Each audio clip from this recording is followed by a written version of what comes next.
Hello friends, top add में आप सभी का स्वागत है। मैं हूं आकांक्षा और हम आपके लिए लाए हैं नवोदय विद्यालय की कक्षा 6 के गणित का जो सिलेबस है उसका फर्स्ट चैप्टर है नंबर सिस्टम, जो कि कल मैंने आपको समझाया था।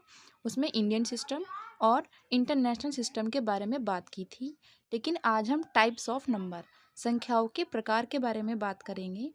तो आइए फ्रेंड्स, जान लेते हैं संख्याएं क्या हैं और कितने प्रकार की होती हैं। देखिए फ्रेंड्स, नंबर फर्स्ट पर हम बात करते हैं नेचुरल नंबर की, प्राकृतिक संख्याएं।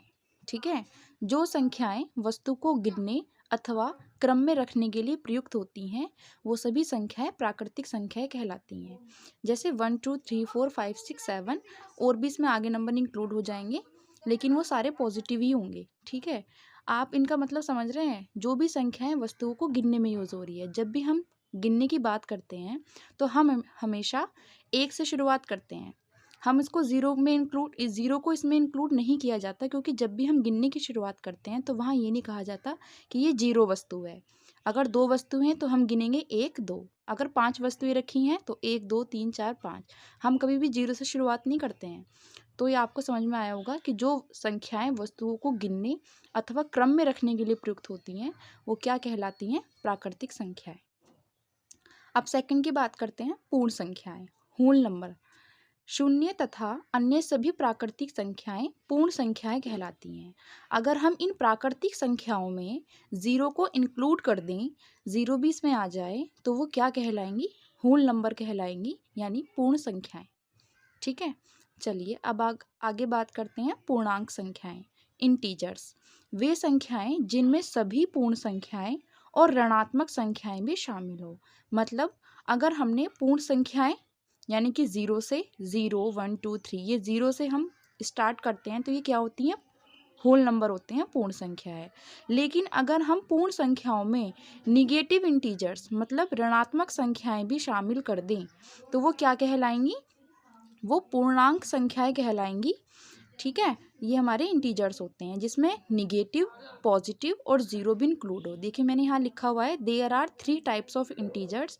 एक ऋणात्मक संख्याएं होती हैं, एक ज़ीरो होता है और फिर धनात्मक संख्याएं होती हैं। अगर आपकी निगेटिव संख्याएं लिखी हुई हैं तो वो इंटीजर्स हैं, एंड ज़ीरो भी इंटीजर्स है, और पॉजिटिव संख्याएँ हैं तो वो भी आपकी इंटीजर्स हैं। ठीक है, आइए फ्रेंड्स अब बात कर लेते हैं परिमेय संख्याओं की। परिमेय संख्याएं क्या होती हैं? Rational number. इसका मतलब है यदि दो पूर्ण संख्याओं को p/q के रूप में व्यक्त किया जा सकता है तो वे संख्याएं क्या होंगी? परिमेय संख्या होंगी। मतलब ये है, हम दो पूर्ण संख्याओं को अगर भिन्न के रूप में लिख दें, जैसे 2 हमारी पूर्ण संख्या है और 3 भी हमारी पूर्ण संख्या है, इनको हमने p/q यानी भिन्न के रूप में लिखा तो ये परिमेय संख्या होंगी। ये भी परिमेय संख्या है, 1/2, 3/5। ये जो बटे वाली संख्या होंगी p/q वाली, वो सारी हमारी क्या होंगी? परिमेय संख्याएं होंगी। और एक बात और, अगर कोई संख्या आपकी पॉइंट्स के बाद रिपीटेड है, जैसे ही 0.3333 डैश डैश डैश, ये चलता रहेगा कंटिन्यूसली 3 तो इस 3 को रोकने के लिए हम उस 3 पर क्या लगा देते हैं? बार लगा देते हैं। तो ये 0.3 बार इसको लिखा जाता है। 0.333 अगर लिखा हुआ है तो उसे हम 0.3 बार लिख सकते हैं। तो ये भी क्या होगी? आपकी परिमेय संख्या होगी। जैसे यहाँ पर ये लिखा हुआ है 2.66666, तो जैसे ये 6 जो है कंटिन्यूसली चल रहा है लगातार, तो हम इसे 6 को रोकने के लिए 6 पर क्या लगा देते हैं? बार लगा देते हैं। तो ये 2.6 बार। तो ये आपकी क्या होंगी? सारी परिमेय संख्याएं होंगी। अब बात करते हैं अपरिमेय संख्याओं की, जिन्हें क्या बोलते हैं? Irrational number. जो संख्याएं परिमेय नहीं हैं, अर्थात जिन्हें भिन्न p/q के रूप में नहीं लिखा जा सकता, जिन्हें हम भिन्न के रूप में नहीं लिख सकते हैं, वो क्या होती हैं? अपरिमेय संख्या होती है।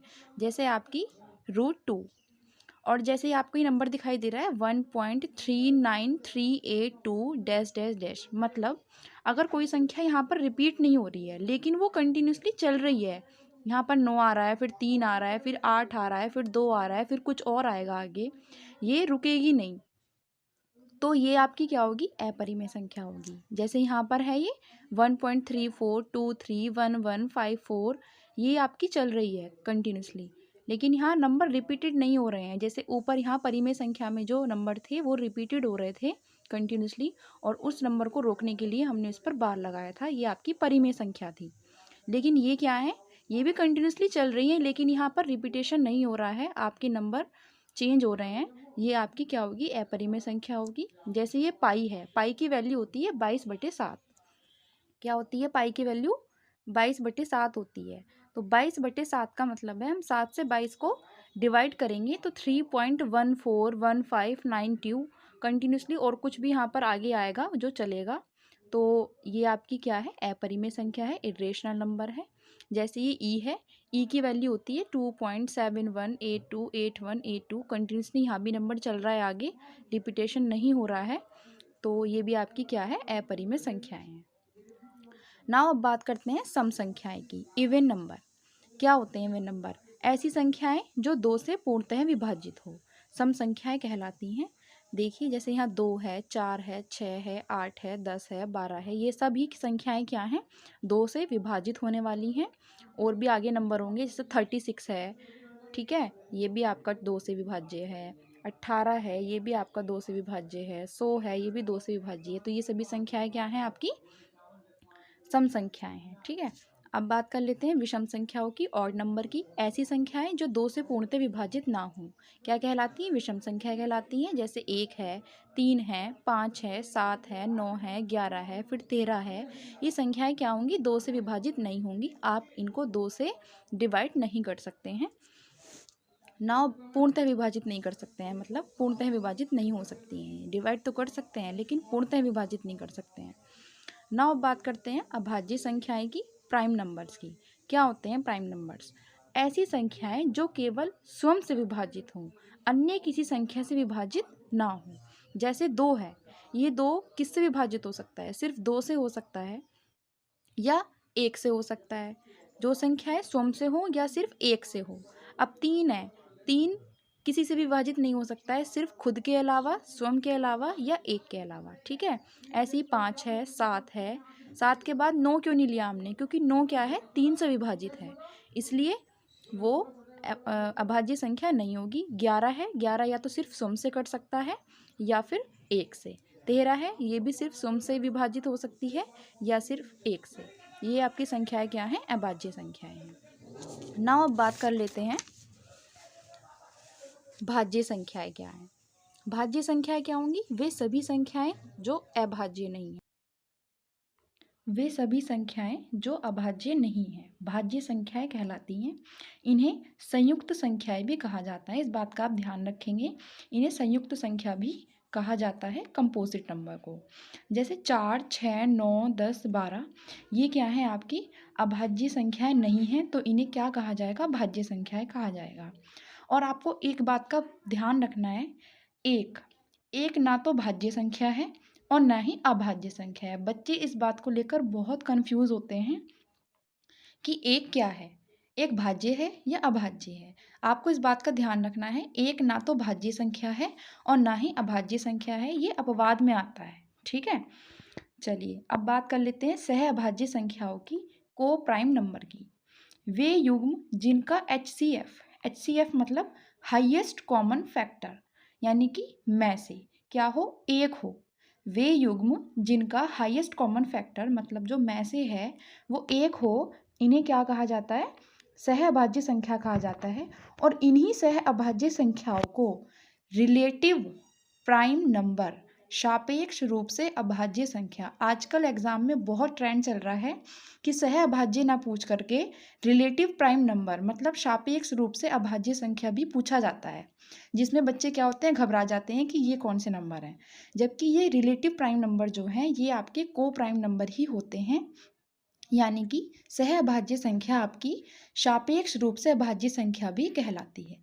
तो बिल्कुल डरने की ज़रूरत नहीं है, ये आपके को प्राइम नंबर ही हैं। तो आइए बात कर लेते हैं कौन कौन से होते हैं को प्राइम नंबर। देखिए आप यहाँ देख रहे हैं 7 और 8, अगर हम इनका HCF निकालें या में से निकालें तो वो क्या आएगा, 1 आएगा। ठीक है, वैसे ही 9 और 10 की बात करें तो इनका HCF क्या आएगा, 1 आएगा। 17, 18 की बात करें, इनका HCF भी क्या आएगा, 1 आएगा। ऐसी बहुत सारी संख्याएं हैं जिनका में से क्या होगा, हाईएस्ट कॉमन फैक्टर 1 होगा। और एक बात का और ध्यान रखना है, जैसे दो लगातार प्राकृतिक संख्याएं हमेशा सहअभाज्य संख्याओं का युग्म होगा। ये बहुत ही इम्पोर्टेंट बात लिखी हुई है, ये बात आपको कहीं नहीं मिलेगी देखने के लिए।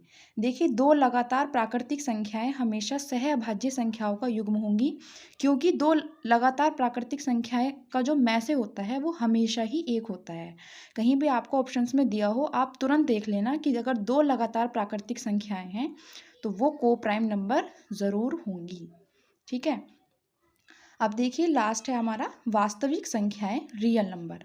संख्या रेखा पर विद्यमान सभी संख्याएं वास्तविक संख्याएं होती हैं, अर्थात वे संख्याएं जिनका वर्ग हमेशा एक धनात्मक संख्या हो। जैसे हम 2/3 का वर्ग करेंगे तो पॉजिटिव नंबर आएगा, 4.5 का वर्ग करेंगे ये खुद पॉजिटिव है तो पॉजिटिव संख्या का वर्ग ऑलवेज पॉजिटिव ही होता है। एंड -9 है, -9 का वर्ग करेंगे, स्क्वायर करेंगे तो वो भी ऑलवेज पॉजिटिव होगा, इसका भी पॉजिटिव होगा एंड इसका भी पॉजिटिव होगा। ये सभी संख्याएं क्या हैं, अगर हम इनका वर्ग करें, स्क्वायर करें तो वो पॉजिटिव नंबर होगा, तो ये रियल नंबर होते हैं। लेकिन अगर देखिए यहाँ पर जो स्क्वायर रूट लगा हुआ है इसमें संख्या पॉजिटिव है, स्क्वायर रूट के अंदर संख्या यहाँ पॉजिटिव लिखी हुई है, 3 लिखा हुआ है पॉजिटिव है, 2 लिखा हुआ है ये भी पॉजिटिव है।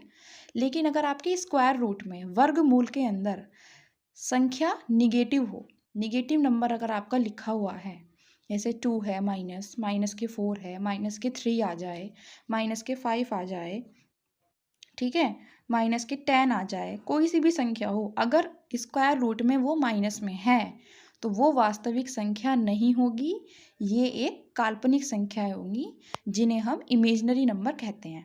ठीक है, तो आपको ये समझ में आया होगा। कल मैंने आपको भारतीय पद्धति और अंतर्राष्ट्रीय पद्धति के बारे में बताया था, आज मैंने आपको टाइप्स ऑफ नंबर बताए हैं, कितने प्रकार के नंबर्स हैं ये सभी मैंने आपको बताया। प्राकृतिक संख्याएं, पूर्ण संख्याएं, पूर्णांक, परिमेय संख्याएं, अपरिमेय संख्याएं, सम संख्याएं, विषम संख्याएं, अभाज्य संख्याएं और भाज्य संख्याएं, सहअभाज्य संख्याएं, वास्तविक संख्याएं, ये आपको समझ में आई होंगी। आप ज़रूर इसको अपनी कॉपी में नोट डाउन करें, ये एग्ज़ाम में पूछी जाती हैं।